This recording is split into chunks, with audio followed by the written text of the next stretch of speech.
Shalom, brothers and sisters. It's your brother Yahawashi. I want to give all honor, glory, and praise to thegospelofyahawashi. Peace, salutations to the hopeful elect scattered abroad across the four corners of the earth, learning or teaching this gospel in truth and sincerity. Shalom. Today I want to get more into that second Esdras 7 because I through the Spirit found some more precepts following onto it. Just listening to the audio Bible and just hit on it, hit for through the Spirit, got a revelation on it. Yahweh Radazah, all praise Yahawashi for that. No boasting aloud, as well. Just all praise Yahawashi to be able to find it through the Spirit. We're gonna go into this through the Spirit as well. So let's start off with this second Esdras.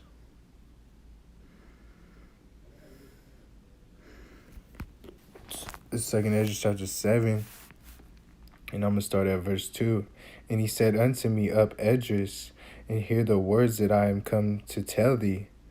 And I spake, and I said, Speak on, my God. Then he said unto me, The sea is set in a wide place, that it may be deep and great. So we see that this is Yahweh speaking. In Khan, he's telling him that there's a sea in a wide place that is deep and great. So Khan, let's get that verse 4. But put the case, the entrance were narrow and like a river. So Khan, this is comparing how the river is narrow and it is to the wide sea. Like he's comparing the river, how it's narrow, how narrow it is to the wide sea. So let's continue on.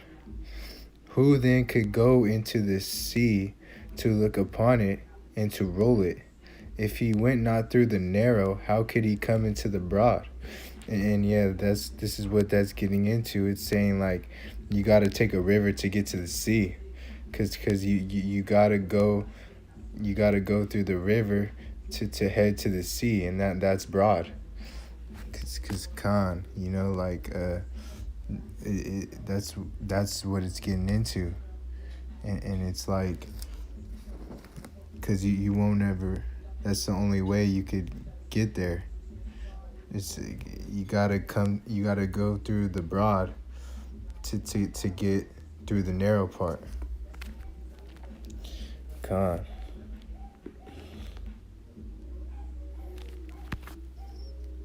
Well, Sluggy, you gotta go through the narrow to get to the broad. That's Sluggy, because it's kind of, it was the opposite is what I meant to say, Salakia. Because that's what it's saying. Like, how can you come to the broad part unless you pass through the narrow? Because that's the only way you could get to the narrow. That's you got to take the river to get to the sea, like I was saying, and that's why, because the sea, that's the broad. So you got to get through the river to get to the sea. So let's get at verse 6. There is also another thing. A city is builded, set upon a broad field, and is full of all good things. Verse 7. The entrance thereof is narrow, and is set in a dangerous place to fall, like as if there were fire on the right hand, and on the left a deep water. So Khan, yeah. Like you gotta right there. You gotta imagine, the city that would be the kingdom. And you imagine, there's a broad field of far away, and this is the only way you're gonna get to that kingdom, is because the entrance of it is narrow. And there's fire on the right hand and deep water on the left, and that's the only way that you're gonna get there. Yeah, so because you have to go through these trials and tribulations, and the only way you're gonna get there is by staying on that narrow path.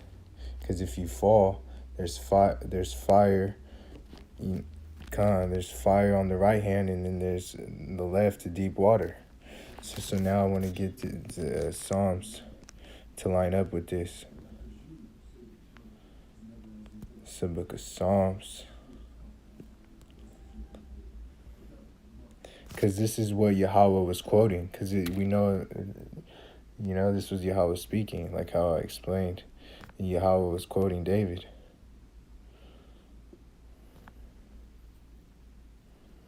So this is Psalms chapter 66 and verse 10. For though, O God, has proved us, thou has tried us as silver is tried.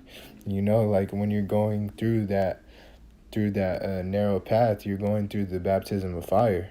You're being tried as silver is tried, and you're getting refined as gold is refined. So you, to stay on the narrow path, you got to keep going through those trials and tribulations and endure, as our forefathers did, So this is a baptism of fire example that plays in with this. Verse 11, thou broughtest us into the net, thou laidest affliction upon our loins, thou hast caused men to ride over our heads. We went through fire and through water, but thou brought us into a wealthy place. And this is right, lines up right with 2nd Esdras 7, because you had to go through the fire and the water to get into that wealthy place, which is the kingdom. So this is a perfect example right there. Because you got to go through the narrow to get to that wealthy place. And you got to go through the fire and through the water. You got to, just like in 2nd Esdras 7, you got to go through these trials and stay on the straight and narrow. So let's continue on now. This is verse 8. And only one path between them both, even between the fire and the water, so small that there could but one man go there at once. And that's how you got to seek. That's why the scriptures say you got to seek out your own salvation with fear and trembling, because it's only, the path is so small that it's only for one person to go on.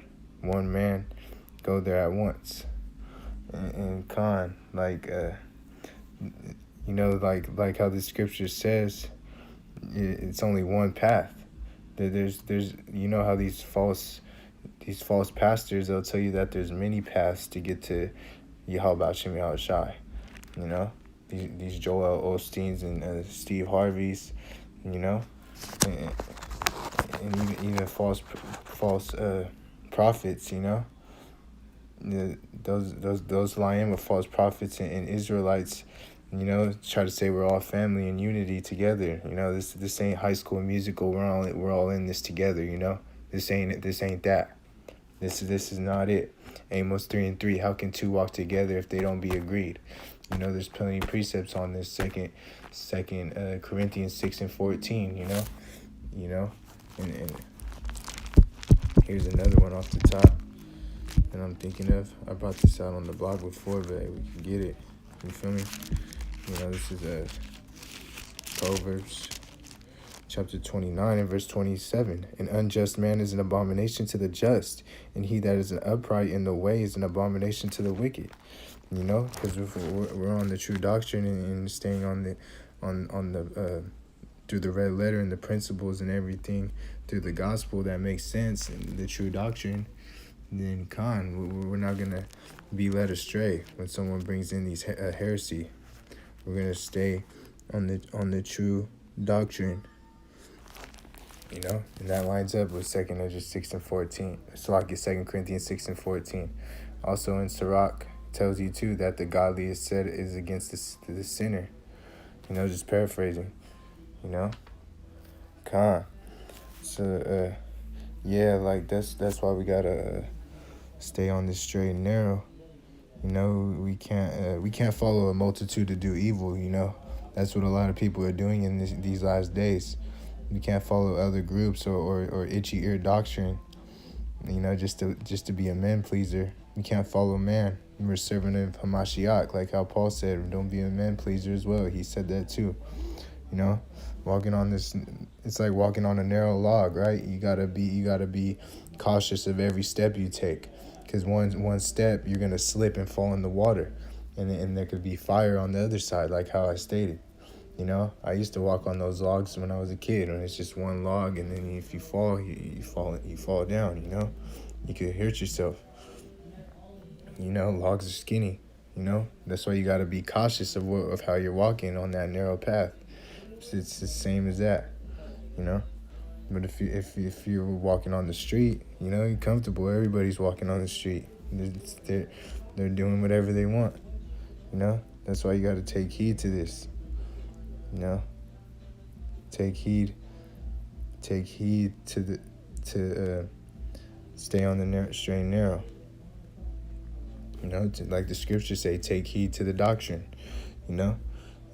The broad way will take you off into another path and lead you on the path to destruction, and not to the beautiful city, to the wealthy city. Like in Psalm 66, it tells you that as well.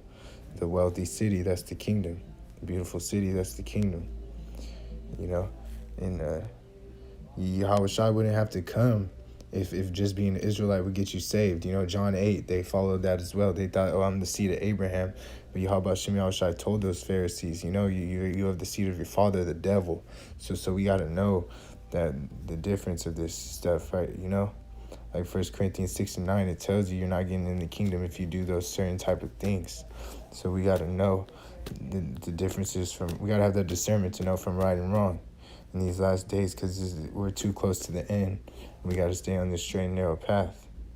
Because if just being an Israelite would get us in, then what was the point of making these videos? I would just be on the block, It's lucky I wouldn't even have to go on the block, is what I'm saying. I could just go to a club and live it up. Be a Kodak Black, because he knows he's an Israelite, right? You know what I mean? Like, come on, make it make sense. All right. So we could continue on now. Verse 9, if this city now were given unto a man for an inheritance, if he never shall pass the danger set before it, how shall he receive this inheritance? And that's plain and simple. You gotta go through the trials and tribulations to receive this inheritance of everlasting life, and to make it into the kingdom, to get the crown. You gotta fight the good fight of faith, like how Paul said, and what was laid up for him, a crown of righteousness. Blessed is the man that endureth temptation, he receiveth the crown. That's what we're striving for. We must endure. Yahawashi endured. He bared the cross, and Job endured. Our forefathers endured. David. All Solomon. All these people, and the prophets endured. The 12 disciples that became apostles, and not including Judas, because we know he fell out. He didn't endure. He was a traitor. Talking about Matthias, he came next step. Come on, next man up. That's what it's all about, man. If someone falls out, Yahawashi is going to put on the spirit for next man up, man. And that's why if you fall out, we can't worry about you, because you didn't endure. So we go on to verse 10.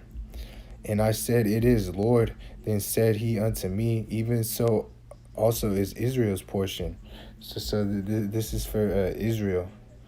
This is for Israel's sake. This is Israel's portion. And that shows you that all Israel's not making it into the kingdom as well. You're not coming back into the kingdom as a baby. It says many called, a few were chosen. For a reason, we got lessons on this as well. Check them out. Come on. Yahweh Razah could get another one on it too. Yahweh Razah. Verse 11. The verse 10, it's not all for Israel. Matthew chapter 23, Yahawashi even told the Pharisees they're not getting into the kingdom as well. Like verse 11, because for their sakes I made the world, and when Adam transgressed, my statutes, then was decreed that now is done. Con. Yeah, that verse 10 though too as well. Like, yeah, because the Pharisees, you know, they rejected the chief's cornerstone, and like, bring them hither before me and slay them. Those are talking to Israelites, and the same ones that rejected the chief cornerstone. When that stone came back, it's like when that stone comes back, it's gonna grind them in powder, as the scriptures say, man. And I'm going to get that verse 11 now. Because for their sakes I made the world, and when Adam transgressed my statutes, then was decreed that now is done. And it's like it's verse 12. Then were the entrances of this world made narrow, full of sorrow and travail, but they are few and evil, full of perils and very painful. So yeah, this is getting into like, because of Adam's fall, Yahweh made the entrance of this world to come narrow, and that's what it is. It's a narrow path to get to the kingdom of Yahawashi. And we got to stay on that straight and narrow path. I know the brothers Hawiyala and Yawasat made a lesson on 2nd Esdras 7 as well. I went over it too on the block as well, but I just had to get this as well because I found that Psalm 66 and I had to add it in, because it lines up right with it. Through Yahweh Radazah, this is edifying, man. Let's get that. Let's get that verse. Yeah, I was at verse 13. So for the entrances of the elder world were wide and sure, and brought immortal fruit. And if they that live labor not to enter these straight and vain things, they can never receive those that are laid up for them. So yeah, this was getting into the Garden of Eden. Adam had it all: immortality, for the immortality, immortality. Everything, it was all lined up for him, perfect. He everything he had, everything was perfect for him. Is what I'm getting at. Yeah, but because he fell, he made it sorrow and travail in the entrance of the world to come. Also, like Paul said, this is a light affliction that we have to go through to make it into the kingdom. Just paraphrasing. Like that. Get that book of Romans. The book of Romans, chapter 8. In verse 18, for I reckon that sufferings of the present time are not worthy to be compared with the glory which shall be revealed in us. Yeah, and it's this suffering right now is nothing to be compared with the glory is going to be revealed in us. That's why we have to keep enduring. And yeah, like that verse 7, the entrance thereof is narrow, and is set in a dangerous place to fall, as if there were fire on the right hand and on the left deep water. This like I was saying, just full of perils and trials and tribulations and persecutions from our family. There's going to be false prophets and doctrines and false doctrines, in Jewish fables. We see them all the time on YouTube and all around. If anyone comes up to you on the block, he'll bring it up to you. And we got to endure through this and overcome it, because we want to stay on that straight and narrow path and make it into the kingdom Yahweh Radazah. And we don't want to fall on the right hand of fire, or the left deep water.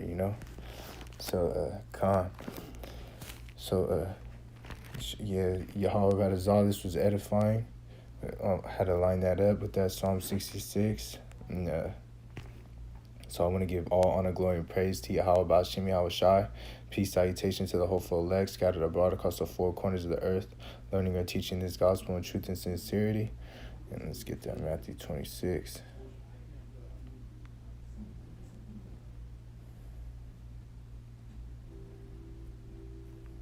Salakia. There it is. This is Matthew 26. In verse 6, now when Yahawashi was in Bethany in the house of Simon the leper, there came unto him a woman having an alabaster box of very precious ointment, and poured it on his head as he sat at meat. But when his disciples saw it, they had indignation, saying, to what purpose is this waste? For this ointment might have been sold for much and given to the poor. When Yahawashi understood it, he said unto them, why trouble ye the woman? For she had wrought a good work upon me. For ye have the poor always with you, but me ye have not always. For in that she had poured this ointment on my body, she did it for my burial. Verily I say unto you, wheresoever this gospel shall be preached in the whole world, there shall also this that this woman had done be told for a memorial of her. And with that, I want to give all honor, glory, and praise to Yahawashi.